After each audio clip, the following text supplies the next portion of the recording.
వస్తే అఘోరి ముండా నీకు ఒకటే విషయం చెప్తా విను బాగా. నీకు జ్వరం వచ్చిందంట, ఫుడ్ తినట్లేదంట, వర్షిని చూపి అంటారు. ఓ పిచ్చిదనా వర్షి అని ఇప్పుడు నీ భార్య కాదు, అర్థమవుతుంది అఘోరి. నువ్వు జైల్లో పడ్డాక తను వెళ్ళిపోయింది, ప్రశాంతంగా లవ్ చేసుకుంటుంది, వేరేవంతా పెళ్ళి చేసుకుంటుంది, మంచి భర్త వస్తాడు అమ్మాయికి, ఆమె లైఫ్ సెట్ అయిపోయి ఆమె బతుకుతుంది. ఇంకా నీ గురించి ఎందుకు ఆలోచిస్తుంది? నువ్వు తనని చూపి అని మొత్తుకుంటున్నావంట. దేనికోసము అసలు? నిజంగా నీ వైఫ్ అనుకుంటున్నావా, నీ పార్ట్నర్ అనుకుంటున్నావా, నీ గుండెకాయ అనుకుంటున్నావా? నీకు అంత సీన్ లేదు, అర్థమవుతుందా? ఆల్రెడీ తనకు పెళ్ళి చేసుకుని సెటిల్ అయ్యి మంచిగా తీసుకుని జలాన్ అవుతుంది. ఇప్పుడు ప్రశాంతంగా ఉంటుంది వాళ్ళ అమ్మనాయన దగ్గర. ఎందుకు మళ్ళీ దానికి పాలు పోసి గెలుకుతావు పుట్టలో? అవసరమా నీకు?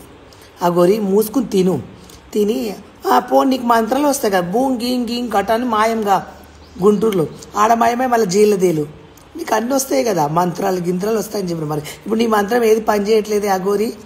ఇన్ని రోజులు తిట్టకుండా గమ్ము ఉన్నా, మళ్ళీ నువ్వు జైల్లో పిచ్చి వేసాలు వేస్తున్నావంట, నైట్ పూట అరవడం అలా చేస్తున్నావంట. అవన్నీ తగ్గించుకొని తిని పూట కాడ ఏమైనా పోలీస్ స్టేషన్లో పని చెప్తారు, ఏమన్నా జైల్లో వర్క్ చేస్తారు, ఏమన్నా చెయ్యి, పుణ్యమని వస్తుంది. అంతేగాని నేను తినను, నాకు తనని చూపియ్యారంటే చూపించరు. నన్ను చూడాలంటే నా దగ్గరికన్నా రా, నేను రావాలి నీ చూడనీకే. దాని బదులు నన్ను చూడు, సేమ్ తనలాగా నన్ను ఊహించుకో.